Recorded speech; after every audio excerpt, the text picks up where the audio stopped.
Top quality और consistent performance के लिए सिर्फ सिल्वर पंप्स एंड मोटर्स, नाम याद रखना। અમદાવાદમાં ગૃહ રાજ્યમંત્રી હર્ષ સંઘવીનો દીકરીઓની સુરક્ષા બાબતે હુંકાર. ઓવેસી પોતાના ધર્મ માટે કહી શકે તો હું મારા રાજ્યમાં મારી ભોળી દીકરીઓ માટે કંઈ પણ કરી શકું. લવ જેહાદ માટે સરકાર પ્રયત્નશીલ છે.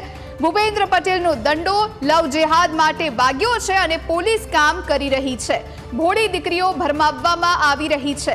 અમદાવાદ, સુરત, નવસારી અને કચ્છમાં 16 જેટલા કેસ સામે આવ્યા હોવાની વાત પણ હર્ષ સંઘવીએ કહી. અનેક લોકો તો ફરિયાદ કરવા પણ નથી આવ્યા. સલીમ સુરેશ બનીને ભોળી દીકરીઓને ફસાવે તેને નહીં છોડવામાં આવે. આપણે તમામ સમાજનું રક્ષણ કરીએ છીએ તેવું પણ ગૃહ રાજ્યમંત્રી હર્ષ સંઘવીએ નિવેદન આપ્યું છે. ગુજરાતના ખૂણે ખૂણે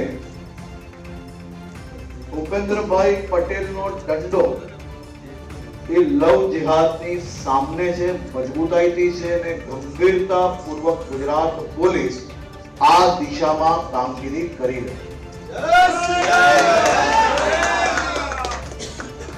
મારા રાજ્યની ભોલી ભાલી દીકરીઓ અને એ દીકરીઓ જેના મનમાં પ્રેમ એ સૌથી પવિત્ર વ્યવહાર તરીકે ઓળખતી હોય,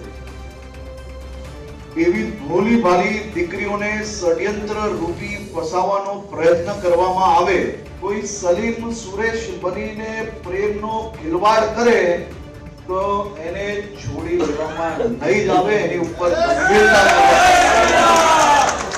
જો ઓવેસી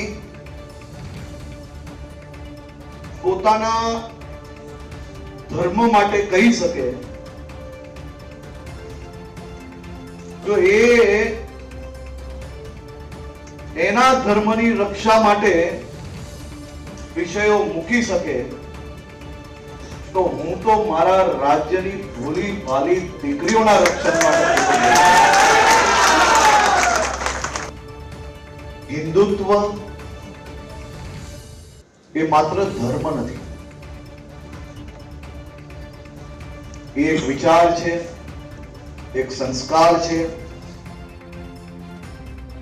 ભોલી ભાલી દીકરીઓ અને એ દીકરીઓ જેના મનમાં પ્રેમ એ સૌથી પવિત્ર વ્યવહાર તરીકે ઓળખતી હોય, એવી ભોલી ભાલી દીકરીઓને ષડયંત્ર રૂપી ફસાવવાનો પ્રયત્ન કરવામાં આવે, એની સામે પોલીસ લાલ આંખ જ નહીં, મારા રાજ્યની કોઈ ભોલી ભાલી દીકરી પર કોઈ સલીમ સુરેશ બનીને પ્રેમનો ખિલવાડ કરે તો એને છોડી દેવામાં નહીં જ આવે. એની ઉપર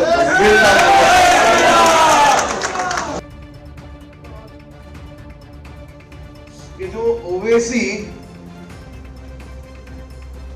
પોતાના ધર્મ માટે કહી શકે, જો એના ધર્મની રક્ષા માટે વિષયો મૂકી શકે તો હું તો મારા રાજ્યની ભોલી ભાલી દીકરીઓના રક્ષણ માટે.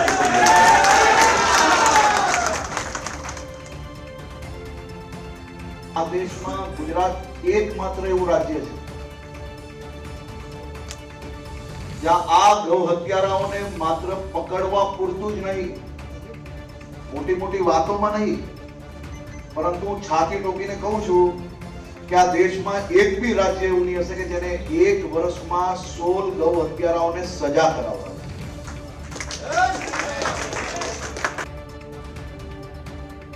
દ્વારકાનો નાથ મારો રાજા રણછોડ છે, તેને મને માયા લગાડી દે. દ્વારકા નગરી હોય, હર્ષદ માતા મંદિર હોય, કચ્છ હોય કે સોમનાથનો મારા દાદાની એક ધરતી હોય, આ તમામ જગ્યાઓ પર નાગરિકોના હિતમાં સુરક્ષિત રખાયેલી જગ્યાઓ. ખાલી આંકડો નિકાળી લેજો કે છેલ્લા 2 વર્ષની અંદર આ કેટલાય દરિયા કિનારાઓ પર કબજો જમાવી લીધેલા લોકો કચ્છમાં તો એક જ જિલ્લાની અંદર 2000 એકર જગ્યાઓનો કબજો ખાલી કરાવવામાં આવ્યો. સરકારી પોર્ટની જગ્યા પર અવૈધ બાંધકામ કરીને ડ્રગ્સનો વેપાર કરતા લોકોનો સફાયો કરવામાં ગુજરાત સરકારને સફળતા પ્રાપ્ત થઈ. અવૈધ બાંધકામ છે ત્યાં ભૂપેન્દ્રભાઈ પટેલનું બુલડોઝર જરૂરથી થાય.